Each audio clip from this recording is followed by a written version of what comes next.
and let us all do we can to build a better future. All right, tonight is going to be the State of the Union. And yes, this video will be clipped, so it will be old news. So if you haven't done so already, please check out the analysis that myself and Sabrina will be giving on the State of the Union later tonight or tomorrow when you see this clip. But be sure to give a like on this video too. New polls spell doom for President Joe 30330 ahead of tonight's State of the Union 2023 address. So let's talk about it, because the crew at Rising, hosted by Brianna Joy Gray, will be talking about it. So let's hear it out. A record number of people report they're worse off now than they were 2 years ago. A new ABC Washington Post poll released this week found 41% of Americans say they're in worse shape financially since Biden took office. This is this age-old gap between the Janet Yellens of the world and the economists who like to get on TV and say everything is fine. But it's not the case. And it's not, I don't even think necessarily attributable to the short-term cycles of presidencies. We've seen a multi-decade generational decline in American standard of living.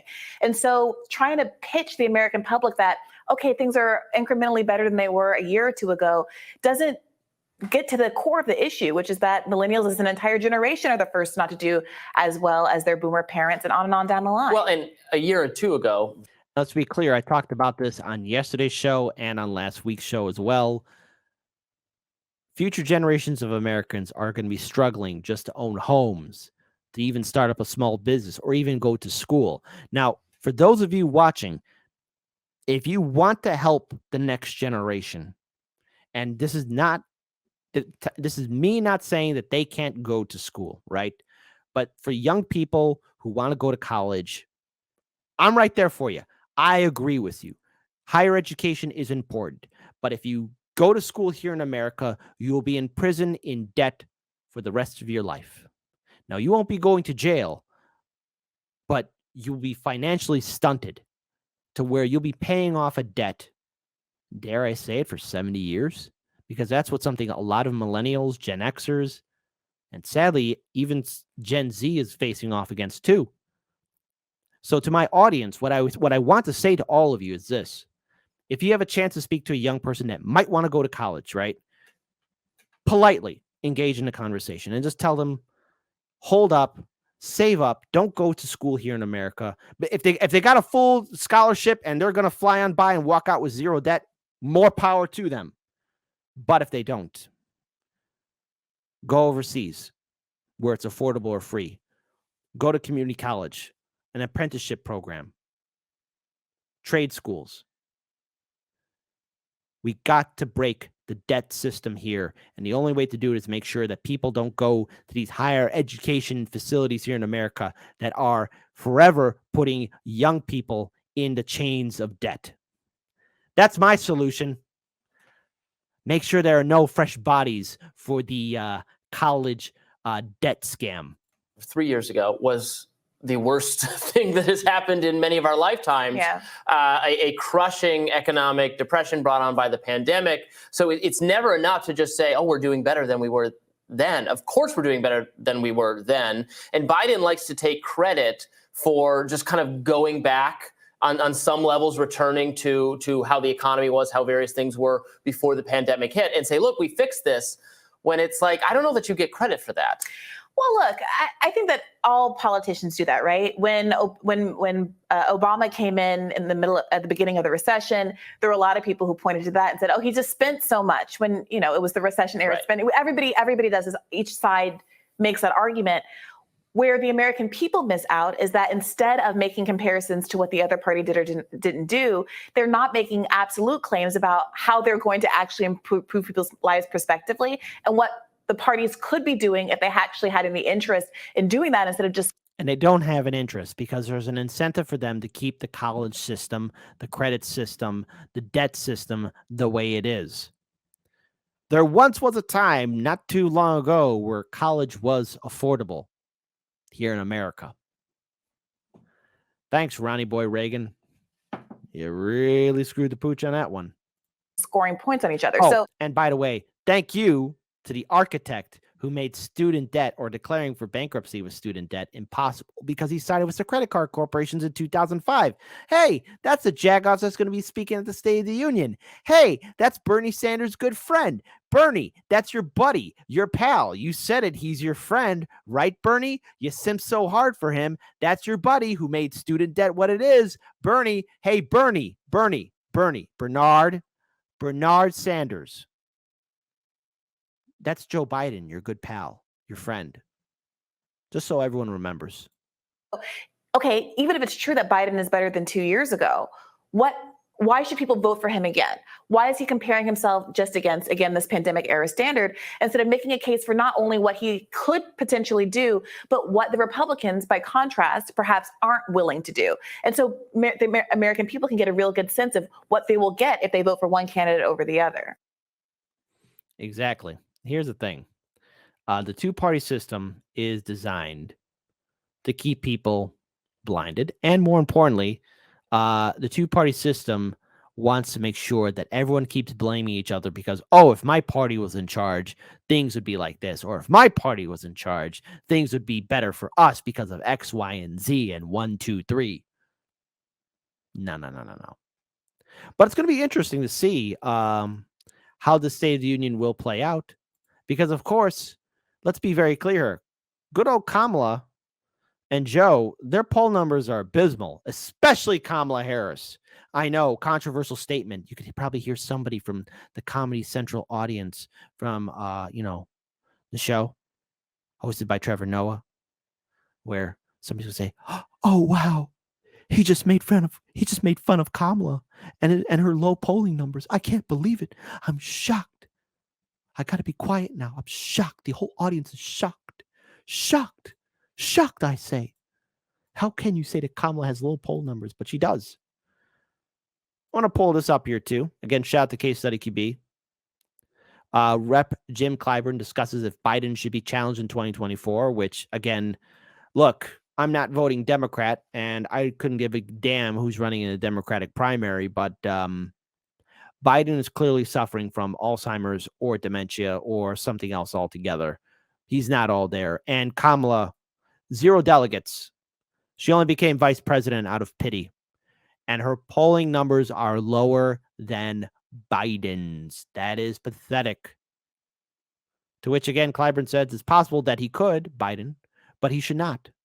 Because he's 81 years old. There comes a point where it's like, okay, it's over. You are the setting sun, not the rising sun. And yes, I know someday I'll be old too. I get it. But it is the way the world is. The old must give way to the new. And there's something wrong with Biden. And now this second examination of whether he should be challenged next year. Where do you stand on that? Is it possible that he could face a challenge? Should he face a challenge within his own party? Sure, it's possible that he could, but he should not. He is deserving of this party's support. He is deserving of the country's support. He certainly has every ounce of my strength in his. James Clyburn from South Carolina. You know, I could have swore that something took place in 2020 in South Carolina, where again polling stations were shut down, voters were turned away, and a guy named Obama made a couple of phone calls to this guy named Pete Buttigieg and this other person, a violent individual named Amy Klobuchar. You never heard of them. Don't worry about it. And they dropped out of the race. And then poor Bernie, being the cuck that he was, just let another incident severely not only impact his campaign, but end his campaign. That Super Tuesday is a day that will live in infamy. Re-election bid. He has not announced yet, but when he does, I'll be there with him. And I hope he does soon after his speech tomorrow night. Do you think? He shouldn't, but you'll be there with him. Seriously, Biden's in his 80s, and I've got to bring this other person. Dianne Feinstein, if she chooses to run again, she'll be 91 years old. 91. What are you going to do at that age?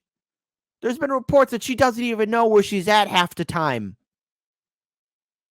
I really have to give a shout out to her aides. I mean, that has to be infuriating. She probably wakes up like in her office like, where am I? What am I doing? Why does it just say senator?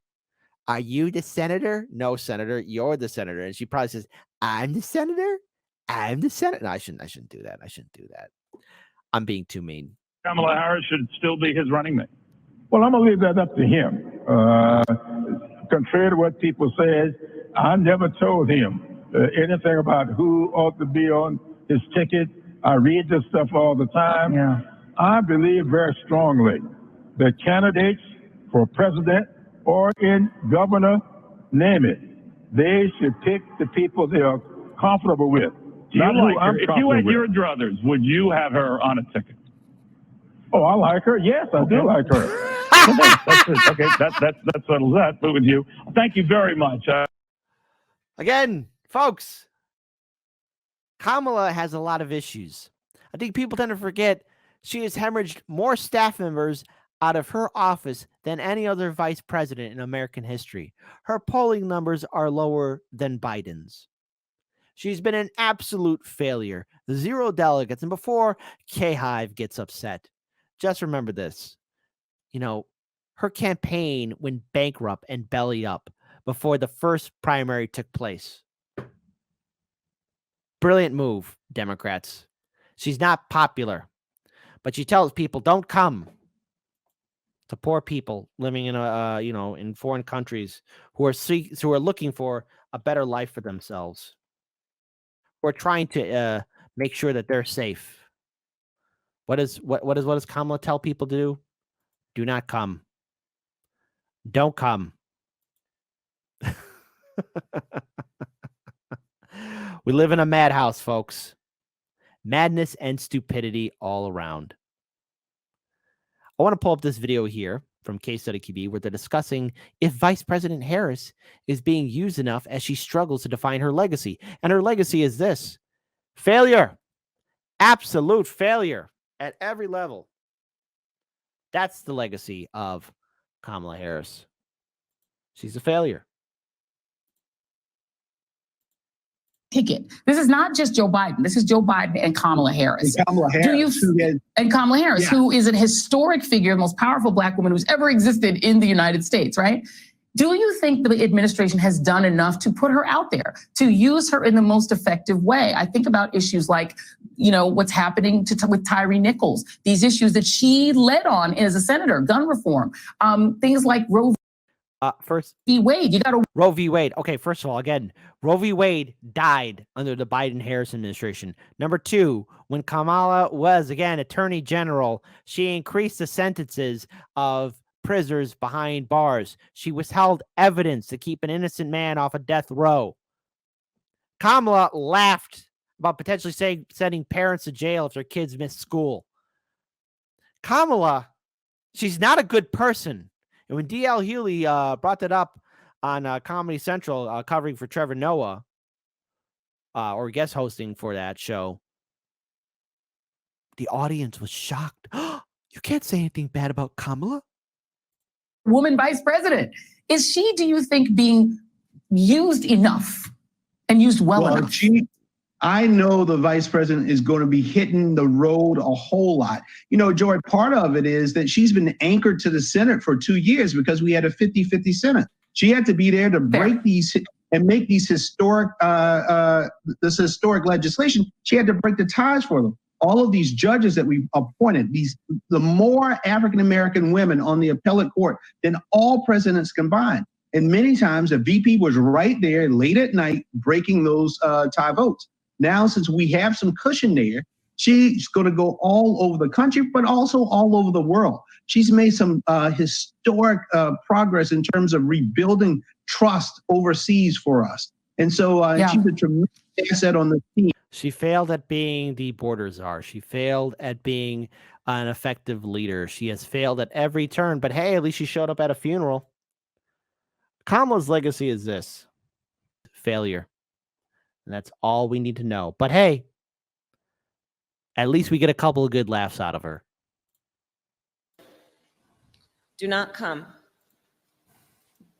Do not come. I'm going to come.